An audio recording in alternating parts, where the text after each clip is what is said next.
Assalamualaikum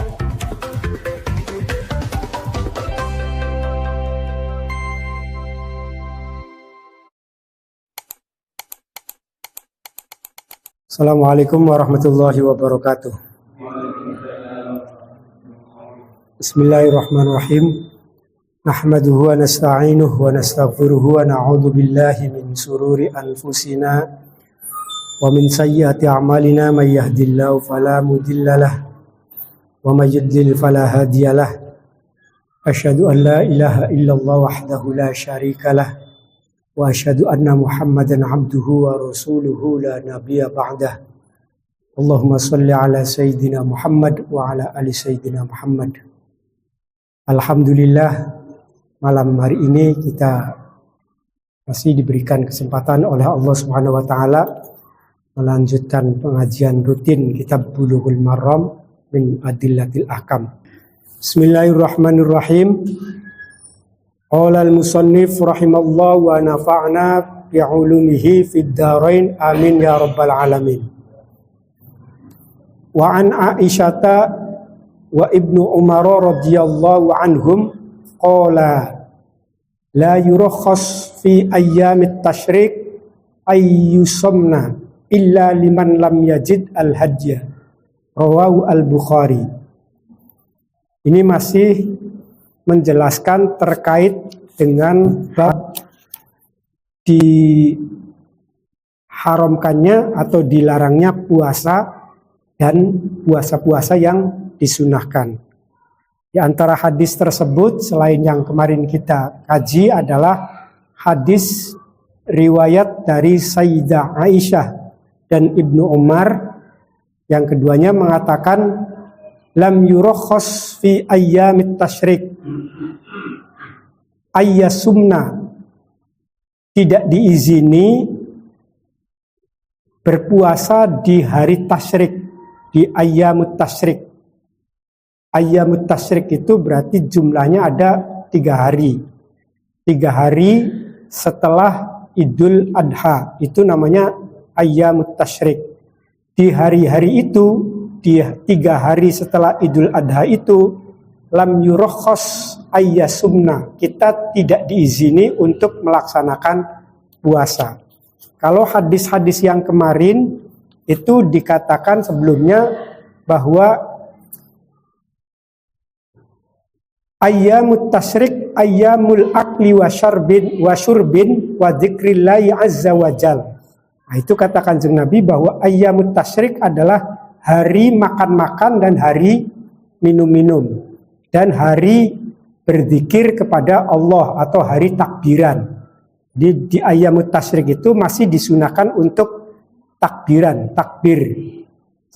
Tidak hanya pada Idul Adha saja, tapi juga mencakup pada Idul Fitri. Oleh karenanya dikatakan sebagai yaumu dzikrillah, hari zikir kepada Allah Ta'ala. Begitu pula ayyamul akli wa syurbin, hari makan-makan dan minum-minum, karena masih banyak daging kurban yang terceceran sehingga masih merayakan makan-makan dan minum-minum. Itu hadis yang kemarin kita baca ungkapannya Rasulullah, sehingga kita tidak diizini untuk berpuasa atau diharamkan untuk berpuasa, melaksanakan puasa di ayyamut tasyrik.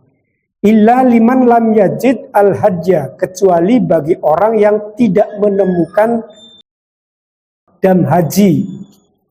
Jadi ada orang haji kena dam, itu berkewajiban untuk membayar dam. Nah, oleh karena dia berkewajiban untuk membayar dam, maka ada kambing misalnya yang harus disembelih, kambingnya nggak ada. Lam yajid al-hadya, kambingnya tidak ada, dia tidak menemukan kambing, maka gantinya apa? Gantinya adalah as-saum. Puasanya di mana itu? Puasanya fi ayyamit tasyrik, di hari tasyrik.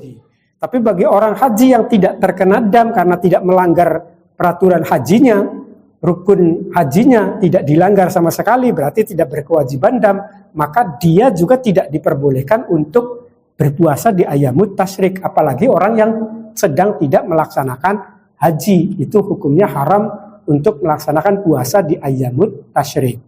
Lalu hadis berikutnya, wa an Abi Hurairah radhiyallahu taala anhu anan Nabi sallallahu alaihi wasallam qala la takhussu lailatal jum'ah biqiyamin min bainil layali wa la takhussu yaumal jum'ati bisyamin min bainil ayyam illa ayyakuna fi saumin yasumu ahadukum. Rawahu Muslimun.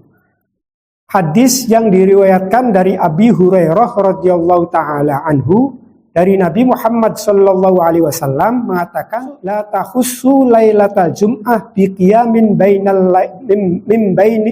min bainil layali. Jangan kamu khususkan malam Jumat dengan ibadah-ibadah yang membedakan di antara malam-malam yang lain. Misalnya dalam seminggu atau dalam kesetiap harian kita tidak punya aktivitas ubudiyah apapun. Lalu kita memfokuskan saja kepada hari Jumat. Hari yang lainnya kita abaikan. Hari Senin, Selasa, malam Senin, malam Selasa, malam Rebo, malam Kamis itu kita abaikan. Malam Sabtu, malam Minggu kita abaikan. Tapi kita fokuskan kepada hari Jumat. Pokoknya fokus dari Jumat itu ibadah atau qiyamul lail, ibadah serius, tahajud dan seterusnya full di malam Jumat. Khususkan, tapi di hari-hari yang lainnya kita tidak isi sama sekali dengan ibadah-ibadah. Katakan Kanjeng Nabi, la takhussu lailatal Jumat. Jangan kamu khususkan malam Jumat bi qiyamin min bainil layali. Jangan diprioritaskan sementara mengabaikan malam-malam yang lainnya. Wala takhussu yaumal jum'ati bisyamin min bainil ayyami illa ayyakuna fi saumin yasumu ahadukum. Dan juga jangan mengkhususkan hari Jumat dengan puasa yang bisa membedakan dengan hari-hari yang lainnya. Illa ayyakuna fi saumin yasumu ahadukum, kecuali kalau dalam kesetiap hariannya dia melaksanakan puasa. Jadi jangan kemudian hari-hari yang lain kita tidak melakukan puasa, kemudian khusus hari Jumat kita puasa misalnya. Itu kata Kanjeng Nabi, jangan begitu. Cara melaksanakan ibadahnya nggak baik, nggak bagus yang demikian itu. Hari Seninnya kita puasa, tidak puasa. Selasanya tidak puasa. Kemudian hari Jumat kita puasa khusus, menjadikan puasa favorit kita. Itu tidak baik kata Kanjeng Nabi. Puasanya ya tetap sah, puasanya sah, boleh puasanya. Tapi kalau dikhususkan itu nggak elok lah, etikanya nggak bagus. Kecuali kalau kita melaksanakan puasa dalam kesetiap hariannya, Senin atau kebanyakan harinya di dalam satu minggu. Senin puasa, kemudian Kamis puasa, Jumat dijadikan sebuah puasa yang selalu terbiasa. Seolah-olah menjadi satu kewajiban. Pokoknya bakal dina Jumat pasti puasa ya. Tapi bakal Senin minggange dinakin puasa, Senin kian puasa, Senin Minggu Arab ora puasa.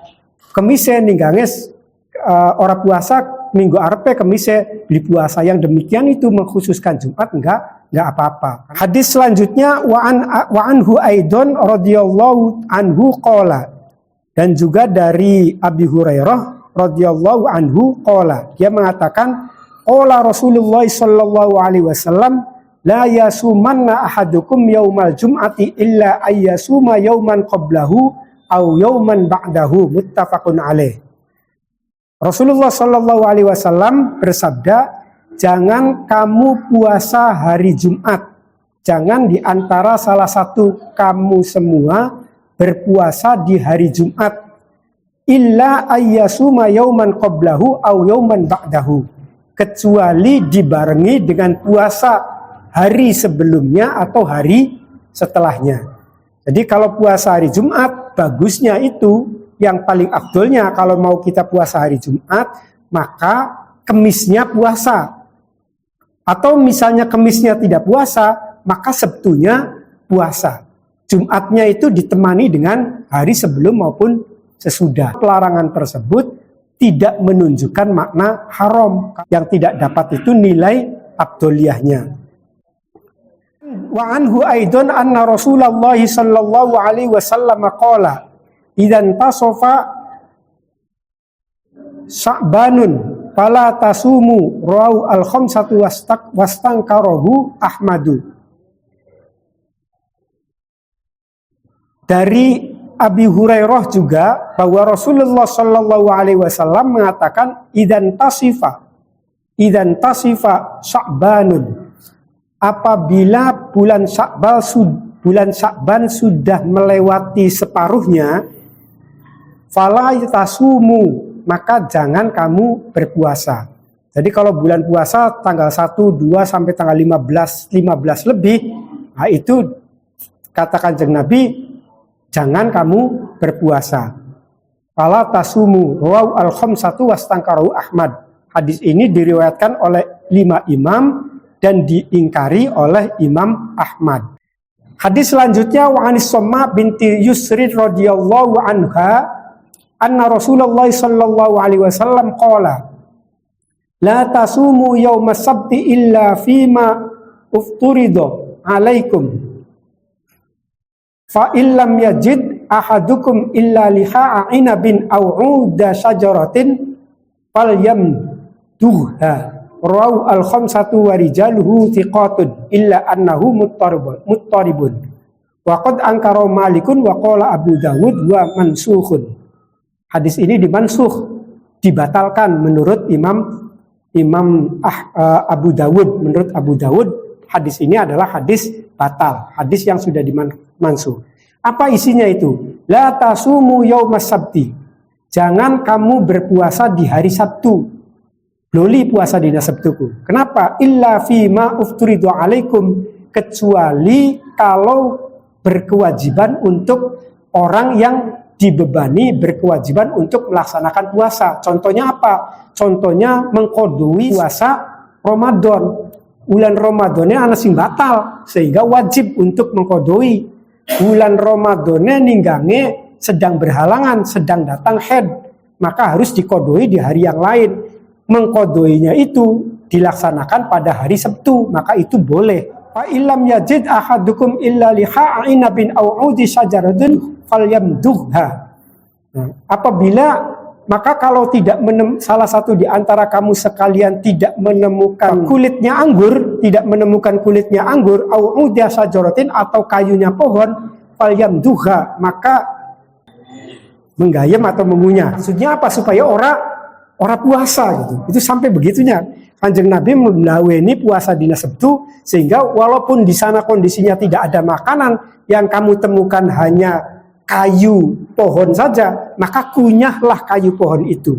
Dalam rangka apa? Dalam rangka untuk menunjukkan bahwa dia tidak berpuasa di hari Sabtu. Kata Abu Dawud, hadis ini adalah hadis yang mansuh, yang dibatalkan. Hadis selanjutnya wa an Ummi Salamah radhiyallahu taala anha anna Rasulullah sallallahu alaihi wasallam kana aktsaru ma yasumu minal ayyam yaumas sabti wa yaumal ahadi wa kana yaqulu innahuma yauman 'idal lil musyrikin wa ana uridu an ukhalifahum akhrajahu an-Nasa'i wa sahahahu Ibnu Khuzaimah wa hadza lafzuhu. Dari Ummi Salamah radhiyallahu anhuma bahwa Rasulullah sallallahu alaihi wasallam sering puasa di hari Sabtu dan hari Ahad. Kanjeng Nabi itu sering puasa di Sabtu dan di Ahad. Wa kana yaqulu, dan Kanjeng Nabi ngomong, innahuma yauman 'idul lil musyrikin, bahwa hari Sabtu dan hari Ahad itu adalah hari rayanya orang-orang musyrik. Gitu. Kenapa Kanjeng Nabi puasa di hari Sabtu dan hari Ahad? Karena hari Sabtu dan hari Ahad itu adalah hari rayanya orang musyrik. Gitu. Oleh karenanya Kanjeng Nabi puasa. Wa ana uridu an ukhalifahum, oleh karenanya saya pengen beda dengan mereka. Mereka pesta-pesta dengan makan-makan di hari Sabtu dengan hari Ahad. Karena mereka pesta makan, maka saya puasa. Supaya saya apa? Supaya beda dengan mereka. Sebab apa? Sebab dina Sabtu dan dina Ahad itu rayanya hari orang musyrik. Kalau raya identik dengan makan-makan atau pesta lah, gampangnya dengan pesta. Kalau pesta di sana senang-senang dengan makan-makan dan minum-minum, maka membedakannya dengan puasa. Wa an Abi Hurairah radhiyallahu taala anhu anna Nabiy sallallahu alaihi wasallam naha an saumi yaumi Arafah bi Arafatin. bahwa Kanjeng Nabi Shallallahu Alaihi Wasallam melarang puasa di hari Arafah, di tanah Arafah. Nah kemarin itu Kanjeng Nabi ditanyakan, su'ila an shaumi yaumi Arafah. Kanjeng Nabi ditanyakan tentang faedahnya puasa Arafah. Apa sih faedahnya? Kata Kanjeng Nabi, bisa meleburkan dosa tahun yang sudah lewat dan meleburkan dosa tahun yang akan datang. Tapi sekarang kata Kanjeng Nabi, itu malah dikatakan naha an shaumi yaumi Arafah. Dilarang puasa, Kanjeng Nabi melarang puasa di hari Arafah, di Arafata, di tanah Arafah. Kalau di tanah Arafah berarti ini kaitannya dengan orang yang sedang berhaji. Orang yang sedang berhaji dan sedang wukuf di Arafah itu nuhiya an shaumin, tidak boleh. Kalau melihat pada hadis ini tidak boleh berpuasa. Tapi sebenarnya makna larangan ini bukan makna haram. Maksudnya adalah afdol, soal afdol. Ketika saya sedang wukuf di Arafah, maka afdolnya tidak berpuasa, tapi fokus kepada ibadah wukuf. Di sini di Indonesia, di hari Arafahnya itu ya tetap disunahkan untuk melaksanakan puasa, sebagaimana hadis yang kemarin. Berarti antara hadis yang kemarin dengan hadis ini itu tidak bertentangan. Wa an Abdullah bin Umar radhiyallahu anhuma qala Rasulullah sallallahu alaihi wasallam la soma man soma al abadu. Tidak Kanjeng Nabi Muhammad SAW mengatakan tidak puasa orang yang puasa selamanya. Maksudnya apa? Tidak berpuasa orang yang puasa selamanya. Orang yang berpuasa setiap hari seterusnya itu dianggap la soma, itu dianggap tidak berpuasa. Wali muslimin min hadithi Abi Qatadah bilaftin la soma wala aftara. Bagi Imam Muslim dari hadis Abi Qatadah bilaftin tidak puasa dan tidak aftor, tidak puasa dan tidak buka. Ini dikatakan beli puasa ya enggak, dikatakan puasa juga enggak. Karena apa? Karena tidak ada niatnya tadi. Ini makna spesifik betapa pentingnya niat itu di dalam melaksanakan ibadah puasa. Nah, intinya dari hadis-hadis yang disunahkan atau yang dilarang, puasa yang dilarang itu bahwa puasa ada 5 hari yang kita diharamkan untuk melaksanakan puasa. Apa saja 5 hari itu? Hari pertama adalah Yaumi Idul Fitri, hari raya Idul Fitri. Yang kedua hari Idul Adha. Yang ketiga hari pertama Ayyamut Tasyrik. Yang keempat hari kedua Ayyamut Tasyrik. Yang kelima, hari ketiga Ayyamut Tasyrik. Itu haram. Puasa di hari 5 hari tersebut, itu hukumnya adalah haram. Kecuali di Ayyamut Tasyrik, bagi orang yang tadi berkewajiban dam. Tidak ada dam, tidak ada kambing untuk membayar damnya, maka dia bayar diganti dengan puasa, itu boleh. Kemudian yang kedua, ada makruh tahrim. Makruh tahrim itu adalah makruh yang mendekati terhadap makna haram. Hampir doli sama sekali lah gampangannya. Nah, itu puasa di hari Syak.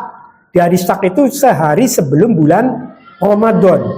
Nah, yang demikian itu kecuali kalau orang yang sedang melaksanakan qadha atau nadar. Saya mengqadoi puasa bulan Ramadan kemarin, dilaksanakannya di Ayyamus Syak, maka itu boleh. Hukumnya tidak makruh, tidak dimakruhkan. Atau kita puasa nadar. Besok kalau saya dapat proyek ini, saya nadar akan puasa sehari. Nah, dilaksanakan pada hari di Ayyamus Syak, itu boleh dilaksanakan. Hukumnya tidak makruh. Nah, atau puasa Daud misalnya. Hari ini puasa, besok enggak. Hari ini puasa, besok enggak, dan seterusnya. Hari Tasyrik itu adalah hari makan-makan dan hari minum dan hari dzikiran kepada Allah Ta'ala. Itu dalil atau hadisnya. Alasan dalil diharamkannya berpuasa di Ayyamut Tasyrik. Kemudian makruh puasa di hari Syak itu apa dalilnya? Dalilnya adalah hadis Kanjeng Nabi, la tuqaddimu Ramadhana bisaumin yaumin au yaumaini illa rajulun kana yauman falyasumhu. Jangan kamu mendahulukan puasa sehari atau 2 hari sebelum bulan Ramadan, kecuali bagi orang yang sudah terbiasa melaksanakan puasa. Nah, itu kesimpulannya demikian. Babul i'tikaf wa qiyamul Ramadan wallahu a'lam bishawab. Al-Fatihah.